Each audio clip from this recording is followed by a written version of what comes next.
At 9:15 on the morning of January 17th, 1945, Elsdorf, Germany. The morning air hangs thick with diesel smoke and frozen mist. Across the ravaged industrial landscape of the Rhineland, where brick factories stand gutted like hollow teeth against a colorless sky, the metallic groan of tank treads echoes through streets paved with rubble and ash. Snow falls in lazy spirals, settling on the scorched hulls of destroyed vehicles, on the shattered limbs of oak trees, on the bodies of men who will never see spring again. Staff Sergeant Lafayette Pool shifts his weight inside the cramped turret of his M4 Sherman tank, a machine the Germans have dismissively nicknamed the Ronson lighter because it ignites so easily when struck. The interior smells of gun oil, sweat, and the peculiar metallic tang of spent shell casings. Through his periscope, Poole watches the gray silhouettes of German armor materializing through the snow like prehistoric beasts emerging from fog. Tigers, Königstigers, the armored fist of the Wehrmacht, each one worth 3, 4, sometimes 5 Shermans in the cold mathematics of armored warfare. The Germans who crew those Tigers have been told a simple arithmetic. Their machines are invincible. 88mm guns that can punch through American armor at ranges exceeding 2,000 meters. Frontal armor so thick that most Allied shells simply ricochet into the winter sky like stones skipped across water.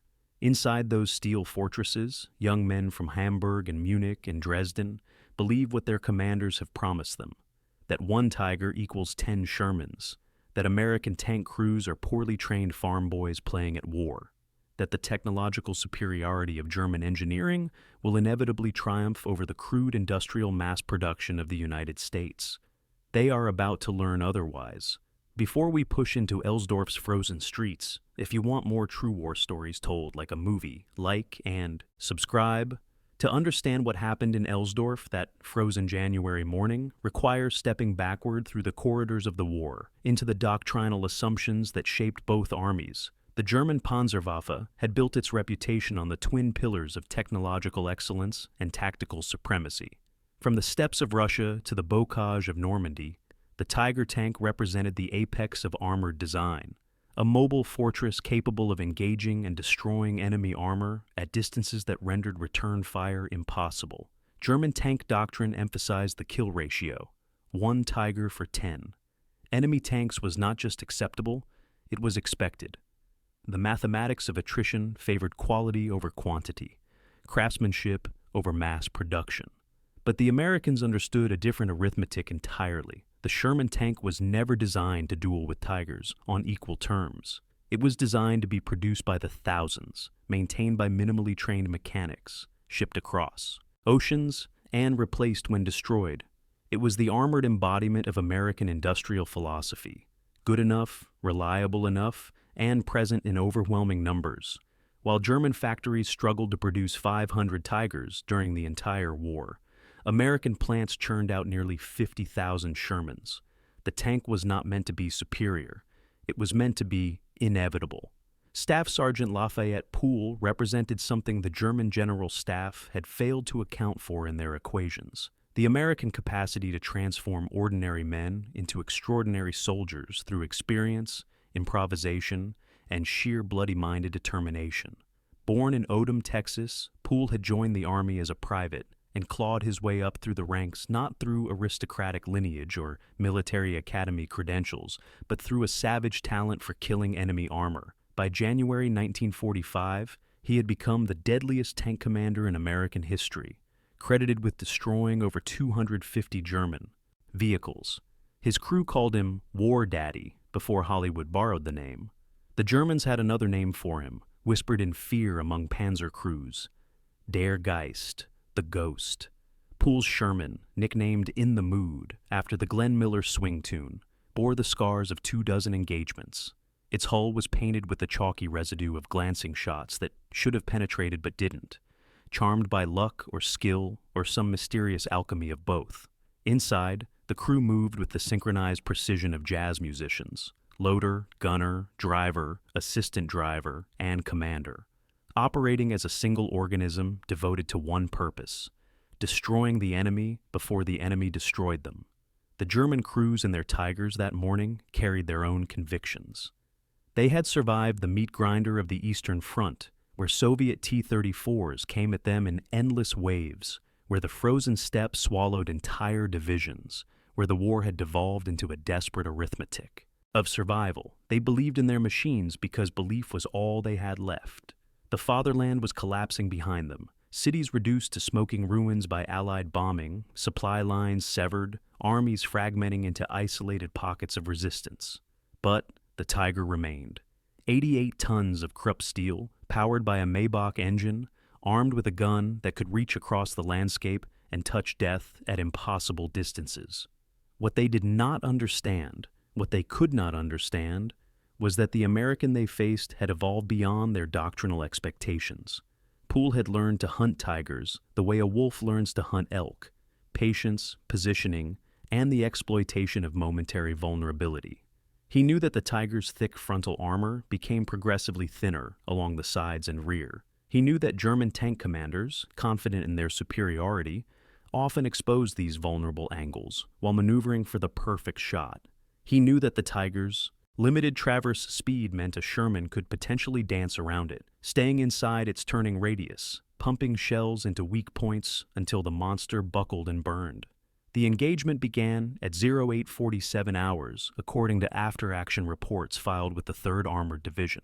A German Tiger I revealed itself from behind the collapsed remnants of a brick warehouse, its long gun swinging toward Pool's position with predatory intent. The range was approximately 800 meters, well within the Tiger's lethal envelope, at the extreme edge of the Sherman's effective fire. Pool's gunner, Corporal Wilbert Richards, already had the reticle centered on the Tiger's glacis plate, knowing the shot would likely ricochet, but hoping to obscure the German commander's vision to buy seconds. Target, tank, traverse right. Pool's voice was flat, emotionless, a surgeon calling for instruments. The Sherman's 75mm gun spoke, a sharp crack that rattled teeth and sent a shockwave through the crew compartment. The armor-piercing shell struck the Tiger's frontal armor and deflected upward with a shower of sparks, exactly as expected. But the German commander flinched, his own shot going wide, tearing a chunk out of the warehouse wall to Pool's left. Those 2 seconds of confusion were all Pool needed. "Driver, hard right, full throttle." The Sherman lunged forward, diesel engines screaming, tracks chewing through snow and frozen earth. Pool was closing the distance, sacrificing the safety of range for the chance to reach the Tiger's flank. It was insane by any conventional measure, like a lightweight boxer charging a heavyweight, accepting punishment to reach the inside where smaller fists could do damage. The Tiger's turret began to traverse, the mechanical whine of its electrical system audible even over the roar of engines and the crack of gunfire. 88mm death hunting for the Sherman. Pool counted, seconds in his head, calculating angles, speeds, the geometry of survival. Gunner, traverse left, target flank. The Sherman's turret swung, Richard's hands moving across controls with the muscle memory of a concert pianist. The M4 skidded into position, presenting its narrow profile to the Tiger, while Richard centered the reticle on the German tank's side armor, thinner, vulnerable, mortal. "On the way!" The Sherman bucked. The 75mm shell, loaded with armor-piercing capped projectile, covered the 300 meters in a fraction of a heartbeat and punched through the Tiger's side armor with the sound of a bell being struck by a hammer. Inside the German tank, the penetrating shell would have sent white-hot fragments of spalling metal ricocheting through the crew compartment, shredding flesh, igniting ammunition, transforming the interior into a blast furnace. Black smoke began pouring from the Tiger's hatches. No one emerged. Pool gave his crew no time to celebrate. Second target, 11 o'clock, moving left to right. Another Tiger, this one a Königstiger, King Tiger, the ultimate evolution of German armored design. 180mm of frontal armor, an 88mm gun with extended barrel length, 68 tons of steel that could shrug off anything the Sherman threw at it from the front. The German commander had seen his comrade die and was maneuvering for revenge, the long gun tracking toward Pool's position with mechanical patience. But Pool had already read the geometry of the battlefield. A knocked-out American half-track sat burning to his right, its ammunition cooking off in sporadic bursts of flame. Behind it, a narrow alley between two gutted factory buildings. The Sherman could fit. The King Tiger could not. "Driver, hard right, into the alley now." The Sherman pivoted on its tracks, engine howling in protest, and plunged into the gap between buildings.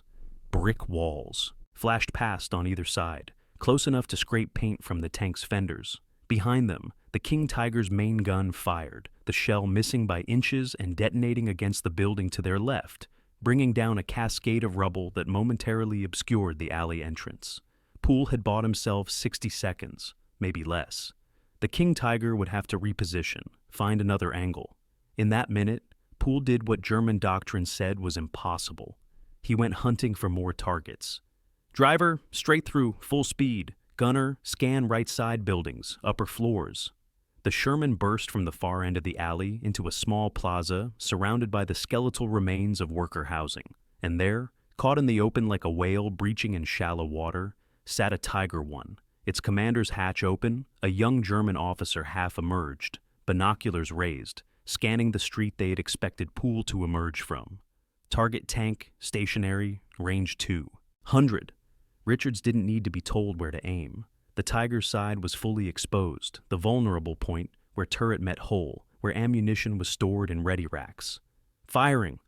The shell entered the Tiger's side armor, and the tank seemed to lift slightly on its suspension, as if taking a breath. Then flame erupted from every hatch and vision port, a dragon's death.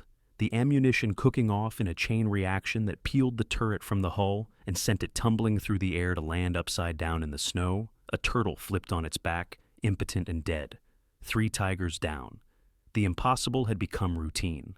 But the German panzer commanders were not fools. They had radios, they had protocols, and they had pride. What was happening in Elsdorf contradicted everything they had been taught, everything they believed about the superiority of German arms. A single Sherman, a tank they had been told was a mobile coffin, was systematically dismantling their armored formation with a precision that suggested not luck, but skill. Terrible, refined, professional skill. Obersturmführer Klaus Weber, commanding a Tiger One on the western edge of Elsdorf, received the fragmented radio reports with disbelief that curdled into rage. 3 Tigers destroyed in less than 10 minutes. It was impossible. It had to be multiple enemy tanks, a coordinated ambush, perhaps a new American tactic or weapon system. The alternative, that a single Sherman crew was outfighting the elite of the Panzerwaffe, was too humiliating to contemplate. Weber had been at Kursk. He had fought across the Ukraine and Poland, survived the killing fields where Soviet artillery fell like steel rain, and T-34s appeared out of nowhere by the dozens. He wore the Iron Cross First Class and the Panzer Badge in silver. He did not believe in ghosts or miracles or American exceptionalism. He believed in armor thickness, gun caliber, and the mathematical certainty that superior equipment, wielded by trained soldiers, would inevitably triumph. He ordered his platoon of 3 Tigers to converge on the plaza, to surround and destroy this phantom Sherman. They would demonstrate the proper way armor warfare was conducted, with overwhelming force, coordinated fire, and Prussian discipline. But Lafayette Pool had not survived 2 years of armored combat by fighting on his enemy's terms. Through his periscope, Pool watched the Tigers maneuvering into position, 3 points of a triangle designed to give him nowhere to run. He recognized the tactic, envelopment, the same maneuver Hannibal had used to destroy the Roman legions at Cannae. Textbook, predictable. "They're trying to box us in," Pool said quietly, almost to himself. "Loader, how many AP rounds left?" 17, Sergeant. "High explosive?" 22. Pool nodded. The arithmetic worked. It would have to work. "Driver, when I give the word, full reverse, straight back 200 yards, then hard left 90 degrees. Gunner, you'll have maybe 3 seconds on a target at our 9 o'clock position. Make it count." The Sherman's engine note changed as the driver shifted into reverse. Through the periscope, Pool watched the Tigers advancing, their commanders visible in their open hatches, secure in their numerical superiority, in the doctrine that said 3 Tigers could annihilate anything short of an entire tank company. "Now!" The Sherman lunged backward, tracks spinning, throwing up gouts of frozen mud.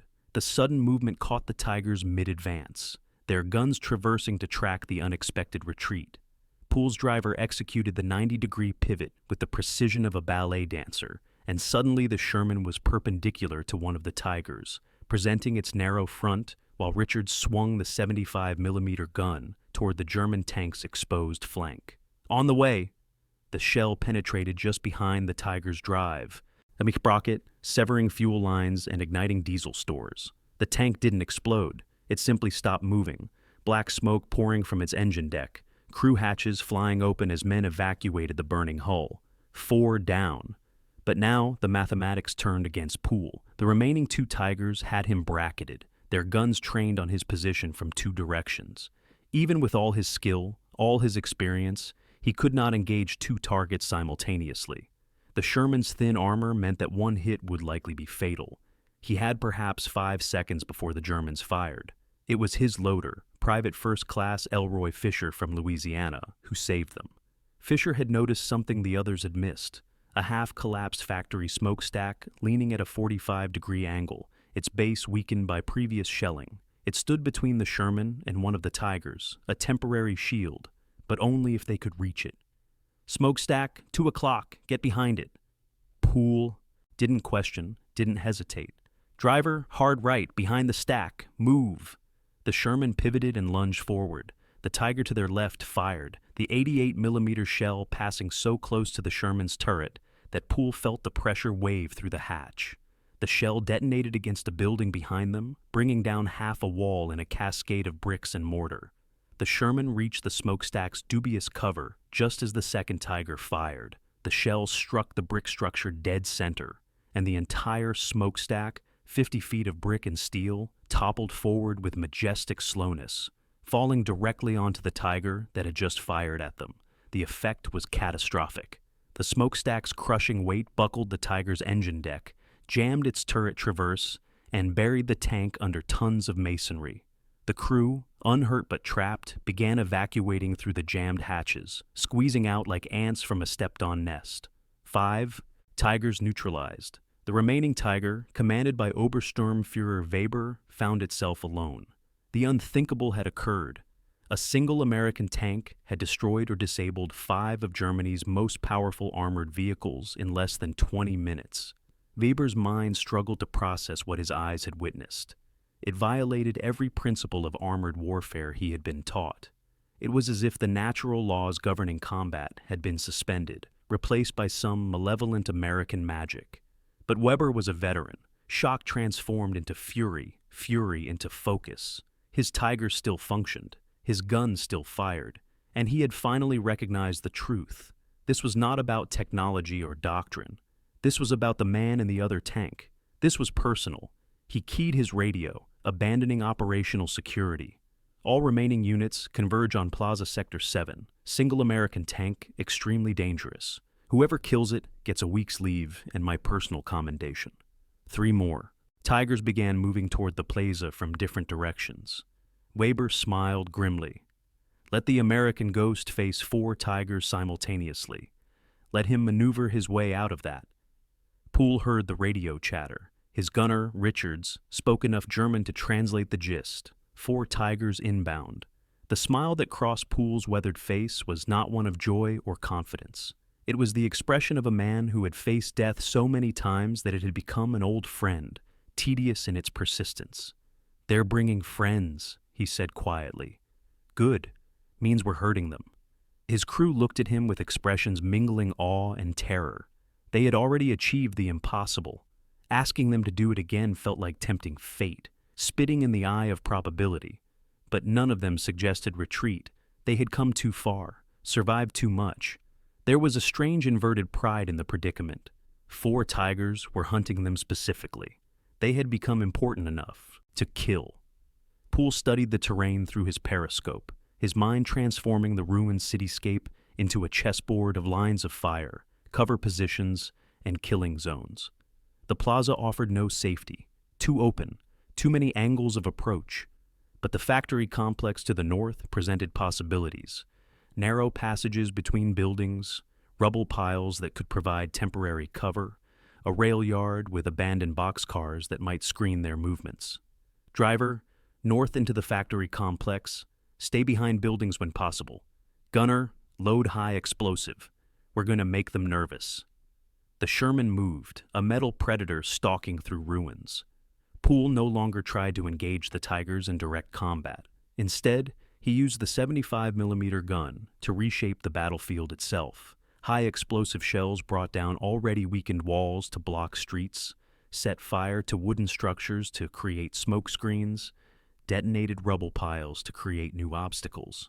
Each shot was a move in a larger game, forcing the Tigers to navigate an increasingly complex maze where their superior armor and firepower meant progressively less. Weber's Tiger entered the factory complex from the east, moving cautiously now, aware that the terrain favored the defender. Through his commander's cupola, Weber scanned the ruins, looking for the telltale exhaust smoke of the Sherman's engine, the dust of its movement. Nothing. The American had vanished. It was precisely what Pool wanted. The Sherman sat motionless in the shadow of an overturned rail car, engine idling at minimal power, nearly silent. Pool watched through his periscope as the Tiger crept forward, its commander's hatch open, Weber's head and shoulders visible as he searched for his prey. 300 meters, 250, 200. Traverse left 10 degrees, range 200, target commander's cupola, high explosive. Richards centered the reticle on the exposed German officer. It was not a killing shot. The high explosive shell would not penetrate the Tiger's armor, but it would send shrapnel spraying across the tank's roof, and anyone standing in the open hatch would be shredded. Firing! The shell detonated 2 feet above Weber's head. The German officer dropped into the turret, slamming the hatch closed, blood streaming from a dozen shrapnel wounds across his scalp and shoulders. The Tiger buttoned up, and in doing so became nearly blind, the narrow vision ports and periscopes providing only fragmentary views of the battlefield. Pool had transformed the Tiger from a predator into prey. Driver, reverse 50 yards, then hard left. The Sherman withdrew before the Tiger could respond, slipping into a new position like a boxer circling in the ring. Weber's crew frantically traversed their turret, but the Sherman was already gone, repositioned, waiting for the next opening. The second Tiger entered the complex from the south, moving to support Weber's position, but the driver misjudged the load-bearing capacity of rubble covering a bomb crater, and the tank's right track sank into the depression, immobilizing the vehicle. The crew worked frantically to free it, the driver rocking the Tiger back and forth, trying to build momentum. Pool observed the struggle from 400 meters away, partially concealed by the collapsed remains of a water tower. Gunner, target immobilized vehicle, rear engine deck, high explosive. The shell arced across the plaza and detonated against the Tiger's engine grills. It didn't penetrate, but the blast severed fuel lines and ignited leaking diesel. Within seconds, the engine compartment was burning, forcing the crew to abandon the vehicle before the fire reached the ammunition stores. 6 Tigers destroyed or disabled. The remaining 3 Tigers, Weber's wounded command vehicle and 2 others, pulled back from the factory complex, regrouping at the edge of town. The German commanders conferred by radio, their voices tight with stress and confusion. What they were experiencing did not fit into any tactical framework they had been taught. The American was not fighting them. He was systematically dismantling their unit through a combination of terrain manipulation, psychological warfare, and precise exploitation of momentary vulnerabilities. Weber, his head bandaged, his uniform soaked with blood, understood with crystalline clarity that continuing the engagement meant probable annihilation. But retreat was unthinkable. The Führer's orders were explicit. Every meter of German soil was to be defended to the last man, the last tank, the last bullet. More than that, Weber's Prussian officer's pride revolted at the idea of being defeated by an American tanker, a representative of a nation the Wehrmacht had been told was soft, decadent, incapable of the sustained violence that warfare demanded. "We advance together," Weber transmitted to the other. 2 Tigers.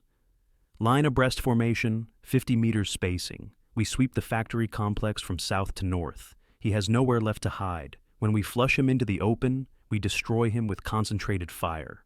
It was sound tactics. 3 Tigers advancing in formation would be nearly impossible to flank, and their combined firepower could saturate any position the Sherman tried to use for cover.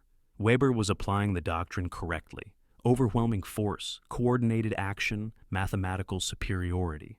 Poole watched the Tigers regroup, understanding immediately what they intended. He was out of miracles. The factory complex that had protected him would become a trap if the Tigers swept through it systematically. His Sherman was down to 12 armor-piercing rounds and 16 high-explosive shells.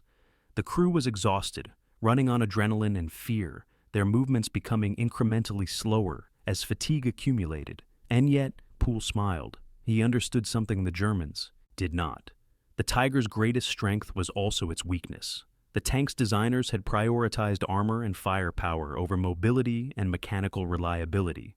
The Tiger's Maybach engine was temperamental, prone to overheating. Its transmission was fragile, liable to fail under sustained operation. And most critically, the Tiger consumed fuel at a prodigious rate, approximately 1 gallon per mile, meaning that each tank in the German formation was carrying, at most, enough fuel for 30 or 40 miles of operation. Poole had been forcing the Tigers to maneuver constantly for over an hour. Every time they repositioned, every emergency reverse or high-speed advance consumed precious fuel. The Germans were running on empty, and they didn't know it yet. "We're going to run," Poole announced to his crew. "Fast and far. Make them chase us." It was the one thing the Tigers could not afford to do. The Sherman burst from cover and accelerated north, engine at maximum. Power, track treads flinging mud and snow.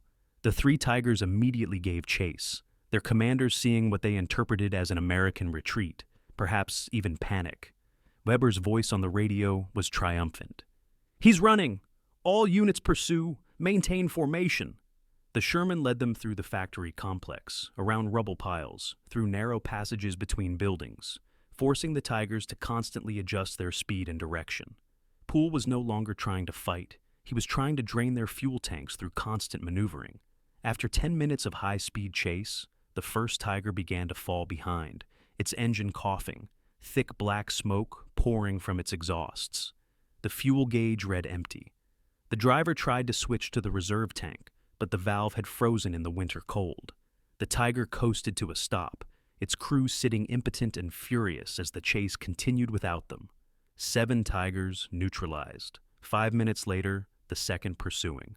Tiger experienced catastrophic transmission failure, the result of forcing the fragile gearbox through rapid shifts during the chase. The tank lurched to a halt, the engine still running, but unable to transfer power to the tracks. The crew evacuated, knowing they were now targets rather than combatants. 8 Tigers destroyed or disabled. Weber's Tiger, the last remaining, continued the pursuit alone, the German commander too enraged to recognize that he had lost. His tank was running on fumes, the fuel gauge needle deep in the red zone. But Weber could see the Sherman ahead of him, tantalizingly close, and he believed, with the desperate conviction of a man watching his world collapse, that he could still win, could still restore honor and doctrine and the superiority of German arms with a single perfect shot. Poole led him to a small rail yard at the northern edge of Elsdorf. A turntable sat rusted and frozen in the center of the yard, surrounded by abandoned boxcars and maintenance sheds. Poole's Sherman circled the turntable, moving just fast enough to stay ahead of Weber's pursuing Tiger. Weber followed, his vision narrowed to the single objective of destroying the American tank. He didn't notice that his own tank was making strange noises, the engine knocking irregularly, the transmission grinding. The fuel tank was nearly empty, the engine beginning to draw in air mixed with the last dregs of diesel. Poole completed his circle of the turntable and suddenly reversed course, charging directly at Weber's Tiger. It was a move of pure audacity, or insanity. The Tiger's gun swung to center on the approaching Sherman, Weber's gunner already calculating the firing solution. But before the Tiger could fire, its engine seized. The fuel had run out completely. The great machine, invincible in armor and armament, simply stopped as suddenly as if someone had thrown a switch. The turret still functioned on electrical power, the gun still could fire, but the Tiger could no longer move. It had become a stationary pillbox. Poole's Sherman circled the immobilized Tiger like a shark circling wounded prey. Weber traversed his turret desperately, trying to keep the Sherman in his gun sights, but the American tank was moving too fast, staying inside the Tiger's turning radius. "Gunner, target rear engine deck." Richards placed the reticle on the Tiger's engine grills, the most vulnerable point on the tank's entire hull. "On the way." The armor-piercing shell penetrated the thin rear armor and detonated inside the engine compartment. The Tiger shuddered, black smoke erupting from every seam and hatch. Weber's crew evacuated immediately, stumbling through the snow, their hands raised in surrender, their faces marked with the stunned incomprehension of men who had watched the impossible become real. 9 Tigers destroyed or disabled by a single Sherman tank. Pool's crew sat in stunned silence. The reality of what? They had accomplished slowly penetrating their exhaustion. They had violated every principle of armored warfare doctrine. They had done what German and American generals alike would have said was mathematically impossible. Pool keyed his radio to report to battalion headquarters. "This is Charlie 3-5. 9 Tigers neutralized in Sector 7. No friendly casualties. Request permission to continue advance." The radio remained silent for nearly 10 seconds, an eternity in combat time. Pool imagined the confusion at headquarters, the disbelief, the scramble to confirm the report. Finally, the battalion commander's voice crackled through the speaker. "Charlie 3-5. Say again last message. Did you say 9 Tigers?" "Affirmative, sir. 9 Tigers. We're ready to move on your order." Another pause, shorter this time. "Charlie 3-5, hold position. Battalion S2 is inbound to verify your report." "Well done, Sergeant. Well done." Pool looked at his crew, Richards the gunner, Fisher the loader, his driver and assistant driver, whose names would be recorded in the after-action reports but would fade from memory while Pool's would be remembered. They had done something that would be studied in military academies for generations, a case study in how skill, terrain awareness, and audacity could overcome material disadvantage. But in that moment, sitting in the cramped turret of the Sherman with the smell of cordite and sweat heavy in the air, Pool felt only exhaustion and a strange, hollow emptiness. 9 Tigers destroyed, was 9 crews killed or maimed, 90 men who had families and children and lovers waiting for them in a Germany that was collapsing under the weight of a war it could no longer win. The German tank crews who survived the engagement at Elsdorf would carry the story back to their units, and the story would mutate as stories do, growing in the telling until Pool became a legend, a ghost, an American devil who could destroy Tigers with a single shot.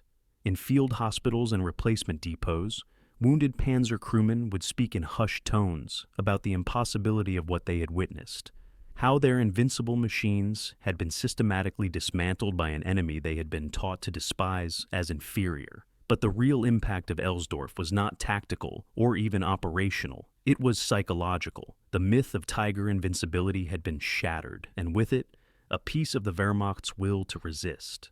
If one American Sherman could destroy 9 Tigers, then what hope did Germany have against the thousands of Shermans rolling across the Rhine? If American tankers, farm boys from Texas, and factory workers from Detroit could outfight the elite of the Panzerwaffe, then what did that say about the ideology of Aryan superiority that had sustained the Third Reich? The mathematics of warfare had shifted in ways that transcended armor thickness and gun caliber. The Germans had designed their Tigers to win individual battles through technological superiority, but the Americans had designed their army to win the war through industrial capacity and the systematic transformation of ordinary citizens into extraordinarily effective soldiers. Quality versus quantity was a false dichotomy when quantity could be trained to achieve quality. Lafayette Pool would survive the engagement at Elsdorf, but would not survive the war. On September 19, 1944, during the advance into Germany, an enemy artillery shell would strike his tank, severing both of his legs. He would survive the wounds and return to Texas, where he would live quietly until 1991, rarely speaking about his achievements, uncomfortable with the attention that came with being the deadliest tank commander in American military history. But the lesson of Elsdorf lived beyond Pool. It was inscribed in the after-action report studied by every tank commander in the decades that followed. It was debated in the war colleges and armor schools where a new generation of officers learned that victory belonged not to the army with the best equipment, but to the army that could most effectively employ whatever equipment it possessed. The 9 destroyed Tigers sat rusting in the rail yard at Elsdorf through the spring of 1945 as the war ground toward its inevitable conclusion. German civilians would scavenge them for metal and parts. Children would play in their burned-out hulls, and eventually they would be cut apart and melted down. their steel recycled into the peaceful machinery of reconstruction. But before they vanished, American intelligence officers photographed them extensively, measuring the penetrations, documenting the angles of attack, trying to reverse engineer the tactics Pool had employed. What they discovered was simultaneously simple and profound. Pool had won not through any secret technique or wonder weapon, but through the aggressive application of fundamental principles: movement, positioning, exploitation of enemy mistakes, and the willingness to take risks that more cautious commanders would have rejected. The Sherman tank that Pool commanded that day would be shipped back to the United States after the war, where it would eventually find its way to the Patton Museum at Fort Knox, Kentucky. Generations of soldiers would walk past it, reading the placard that described the engagement at Elsdorf, trying to imagine how one crew in one tank had achieved what armies could not. There is a tendency when examining moments of extreme individual achievement in warfare to attribute success to superhuman qualities, to genius, to destiny, to the intervention of providence. But the truth of Elsdorf is more democratic and more profound. Lafayette Pool was not a military academy graduate or an aristocrat. He was a farm kid from Texas who learned his trade through necessity and survival. What made him exceptional was not genetic superiority or divine favor, but the opportunity to develop his skills in an army that valued competence over pedigree, that promoted based on demonstrated ability rather than social class. The German army that opposed him was still, even in 1945, constrained by the hierarchical rigidity of Prussian military tradition. Officer positions were reserved for members of specific social classes. Innovation was discouraged in favor of doctrinal orthodoxy. The Tiger tank, magnificent as it was, represented a military philosophy that believed war could be won through technological superiority alone, without accounting for the human element. The improvisation, adaptation, and sheer bloody-minded persistence that characterized the American approach to warfare. When German commanders examined the wreckage at Elsdorf, they struggled to understand what had happened because they were asking the wrong questions. They asked, what tactic did the American employ? What technical advantage did he exploit? They should have asked, what kind of system produces soldiers capable of this level of performance? The answer was uncomfortable for an ideology built on theories of racial hierarchy and genetic determinism. The American military system in World War II was not perfect. It was segregated, often wasteful, occasionally brutal in its training methods. But it possessed one critical advantage. It assumed that ordinary people, given proper training and motivation, could perform extraordinary feats. The Sherman tank was designed to be operated by conscripts with minimal training. The American armored force accepted that many of its tanks would be destroyed and many of its crews would die, but believed that the survivors would learn from experience and become progressively more effective. Lafayette Pool was the product of that system. He had started the war as an ordinary soldier and had been shaped through combat into a weapon as lethal as any Tiger tank. And critically, there were thousands like him, not as individually. Successful, perhaps, but collectively unstoppable. For every Lafayette Pool, there were 100 competent tank commanders, 1,000 adequate ones. The sum of their collective ability exceeded any advantage the Germans gained through technological superiority. The symbolic weight of those 9 destroyed Tigers extends beyond military history into the realm of ideology. The Tiger tank was more than a weapon. It was a metaphor for the Nazi worldview, over-engineered, obsessed with perfection, contemptuous of mass production and democratic values. It was a machine built for a warrior elite, requiring specialized training and maintenance, breaking down frequently but devastating when it worked. The Sherman was its philosophical opposite, crude by comparison but reliable, repairable, and available in quantities that rendered individual losses meaningless. It was the product of democratic capitalism, of an industrial system that valued efficiency and quantity over aesthetic perfection. When a Sherman was destroyed, another would arrive to replace it within days. When a Tiger was destroyed, it might be months before a replacement reached the front, if it arrived at all. The duel at Elsdorf was a collision between these competing philosophies, and the result was never really in doubt. Elitism could not overcome systemic competence. Individual brilliance could not defeat collective adequacy supported by overwhelming resources. The German soldiers who climbed out of their disabled Tigers at Elsdorf and raised their hands in surrender were not cowards or incompetents. They were professionals who had been failed by a system that valued form over function, ideology over pragmatism, the myth of superiority over the reality of industrial capacity. They had believed what their leaders told them about the invincibility of German arms and the inferiority of their enemies. And when that belief collided with the reality of Lafayette Pool and his crew, it shattered. In the prisoner of war camps where they would spend the remainder of the war, German tankers told and retold the story of Elsdorf, each iteration adding details and subtracting context until it became a legend. Some versions claimed Pool had been driving a new type of Super Sherman. Others insisted he had been supported by invisible tank destroyers or fighter bombers that the German survivors simply hadn't noticed. The truth that a standard Sherman with a skilled crew had systematically destroyed 9 Tigers through superior tactics was too damaging to accept. But the American soldiers who liberated those POW camps in the spring of 1945 would hear different stories from the German prisoners. Stories about the abundance of American supplies, the endless convoys of trucks and tanks and equipment. Stories about American rations, how even the lowest American private ate better than German officers, how the C rations and K rations that American soldiers complained about seemed like feasts to starving Wehrmacht troops. Stories about the casual efficiency of American logistics, how American units could call in artillery support or airstrikes within minutes, how damaged American tanks were repaired overnight, while German tanks sat immobilized for weeks, waiting for spare parts that never arrived. These stories revealed the deeper truth about why Germany lost the war. It was not a single tank battle or a single commander. It was the cumulative weight of an industrial democracy mobilized for total war. A system that could absorb catastrophic losses and continue functioning, that could turn farm boys into tank aces and factory workers into the producers of an unstoppable war machine. In the decades after the war, military historians would debate the technical details of the Elsdorf engagement endlessly. How had Pool managed to penetrate the Tiger's armor at such ranges?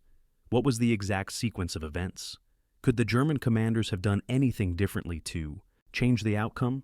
But these debates, while academically interesting, missed the larger point. Elsdorf mattered not because of any technical innovation or brilliant tactical surprise, but because it demonstrated a fundamental truth about modern warfare, that wars are not won by individual weapons or single engagements, but by the sustained application of trained personnel, adequate equipment, and overwhelming logistics. The 9 Tigers destroyed at Elsdorf were replaced within weeks, or rather, would have been replaced if Germany's collapsing industrial base and severed supply lines had made replacement possible.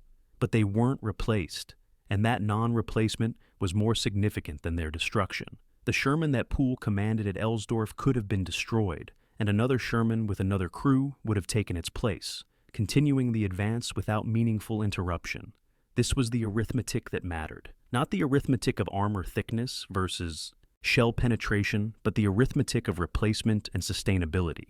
The United States in 1945 was producing tanks faster than they could be destroyed. Germany was producing excuses. When American forces finally crossed the Rhine and began the final drive toward Berlin, they encountered thousands of abandoned German vehicles, tanks without fuel, trucks without drivers, artillery pieces without ammunition. The Wehrmacht had not been defeated in battle as much as it had been suffocated by logistics. The myth of German military superiority, built on early victories against unprepared opponents, had collided with the reality of American industrial capacity, and the myth had shattered like the armor on those 9 Tigers. Lafayette Pool's achievement at Elsdorf became a symbol of this larger truth.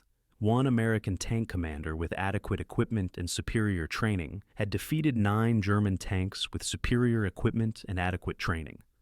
Multiply that equation across thousands of engagements, and the outcome of the war becomes inevitable. There is a photograph taken by an Army Signal Corps photographer in the days after the Elsdorf engagement that captures something essential about what happened there. It shows Pool standing beside his Sherman, his face exhausted, his uniform filthy with oil and cordite residue. Behind him, visible in the background, sits one of the destroyed Tigers, its turret askew, its hull scorched. What strikes viewers about the photograph is the expression on Pool's face. There is no triumph, no joy, no pride, just exhaustion and something that might be sorrow. He had done what he was trained to do, what circumstances required him to do. He had killed 9 tank crews, perhaps 90 men total, and he felt no satisfaction in it. War had made him into a highly efficient killer of enemy armor, but it had not made him into someone who enjoyed killing. This, perhaps, is the final and most important distinction between the American and German approaches to warfare. The Germans had built an entire ideology around the glorification of combat, the celebration of the warrior spirit, the belief that military prowess represented the highest form of human achievement. The Americans had built an ideology around the belief that war was a necessary evil, something to be endured and concluded as efficiently as possible so that normal life could resume. Pool was drafted. He did not seek out combat. He fought because his country required it, and he fought well because mediocrity in combat means death. But he dreamed not of further battles, but of returning to Texas, to a life of farming and family and blessed ordinary peace.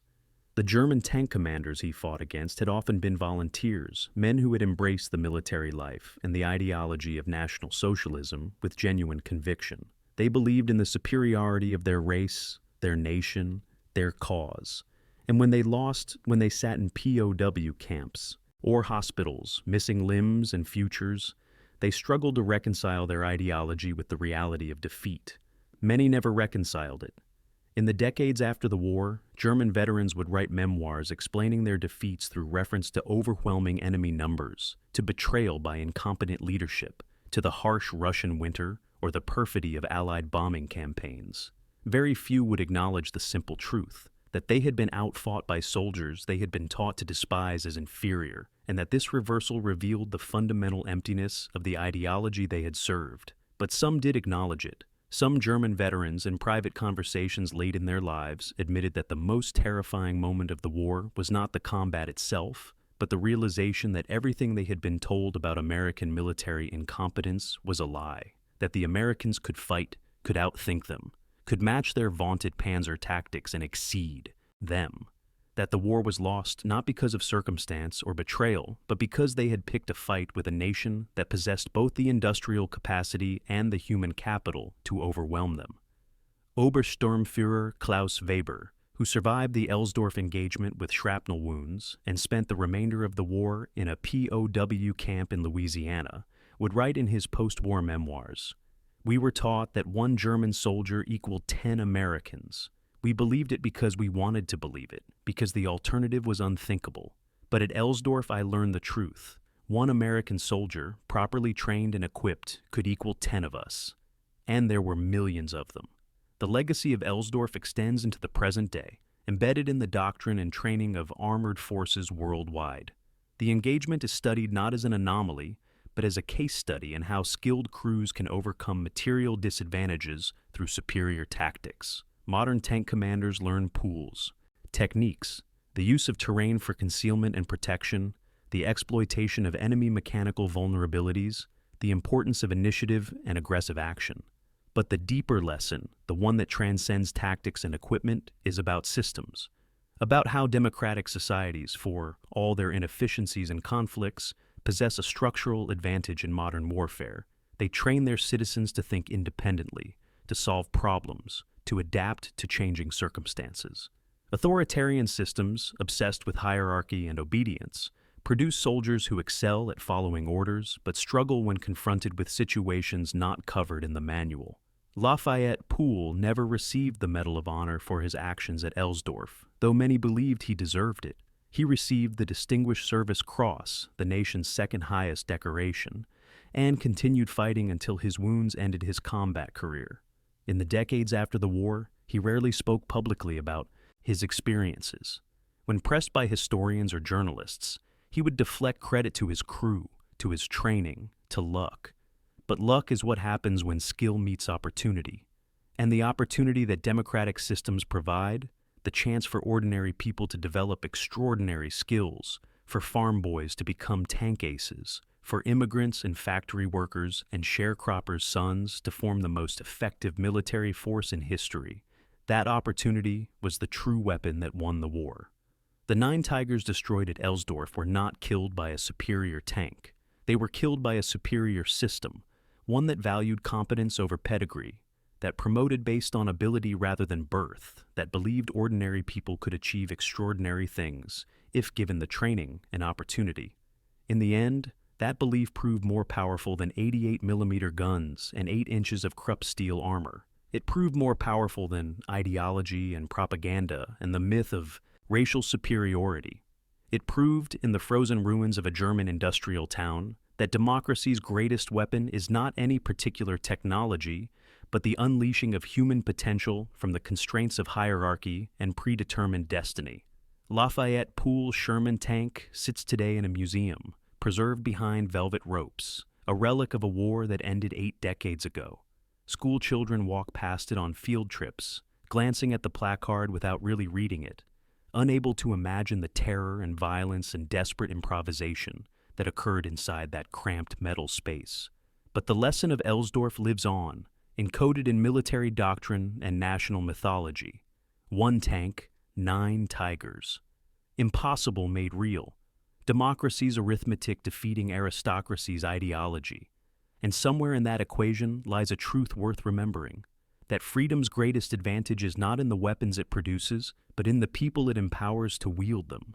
The snow that fell on Elsdorf, that January morning in 1945, eventually melted. The ruins were cleared, the factories rebuilt, the war faded into history. But the moment remains, frozen in after-action reports and veteran testimonies and the memories of men who saw the impossible happen and lived to tell the tale. 9 tigers destroyed, 1 Sherman, 1 crew, 1 nation's belief that ordinary people, given a chance, can achieve extraordinary things. That belief, tested in fire and steel in the ruins of Elsdorf, proved indestructible. If this story moved you the way it moved us, do me a favor, hit that like button. Every single like tells YouTube to show this story to more people. Hit subscribe and turn on notifications. We are rescuing forgotten stories from dusty archives every single day. Stories about pilots who saved lives with mercy and honor. Real people, real heroism. Drop a comment right now and tell us where you are watching from. Are you watching from the United States, United Kingdom, Canada, Germany? Our community stretches across the entire world. You are not just a viewer. You are part of keeping these memories alive. Tell us your location. Tell us if someone in your family served. Just let us know you are here.